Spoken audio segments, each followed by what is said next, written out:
वफाकी वज़ीर रेलवे शेख रशीद कहते हैं कि पीटीआई पब्लिक अकाउंट्स कमेटी में शामिल अपने किसी रुकन को ड्रॉप करके मुझे शामिल कर ले।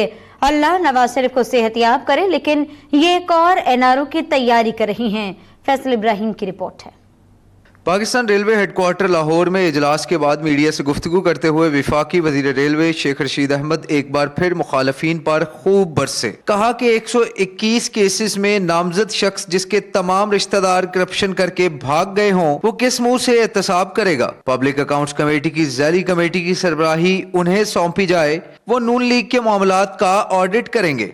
जिसका दामाद भागा हुआ और जिसका बेटा भागा हुआ, जिसका दूसरा बेटा भागने की कोशिश कर रहा हो और पकड़ा जाए या उतार दिया जाए, और जिसके ऊपर कायदे आजम सोलर का केस हो, जिसके पास गुजराले का क्या नाम था जी, वो नंदीपुर का केस हो, जिसके ऊपर मुल्तान मेट्रो के केस हो, जिसके ऊपर और केसेस बन रहे हो, जिसके ऊपर आशियाना का केस हो, 121 केस हो, उसको शर्म नहीं आती कि वो कौम का एहतसाब करेगा। मैं एहतसाब करूंगा नून लीग का, उस कमेटी को मैं हेड करूं। शेख रशीद का कहना था कि इमरान खान से ताल्लुकात पर फख्र है, लेकिन एक अलहदा जमात के सरबराह होने की हैसियत से वो पीटीआई को जवाबदेह नहीं। मरियम नवाज बेटी की तरह है, उनके खिलाफ कभी मनफी बात नहीं की। इमरान खान से मेरा तल्लक है, I am proud of him and I will stand with him. मैं एक अलग पार्टी को रिप्रेजेंट करता हूं। मैं तो इन दोनों खानदानों का कोई फ्यूचर नहीं देख रहा।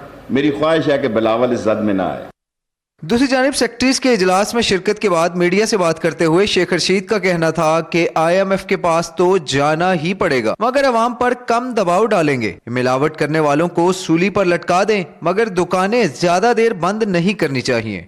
हम चाहते हैं कि कम से कम बोझ अवाम पे पड़े, इसीलिए हमने साइड से ये जो 8 बिलियन डॉलर्स इकट्ठे किए हैं, ताकि IMF के बहुत अंडर प्रेशर ना हो और एक जायज हद तक इसका हल निकाला जाए। जाना तो पड़ता ही है जी, कोई वो ना माने, मैं तो नहीं रुक सकता।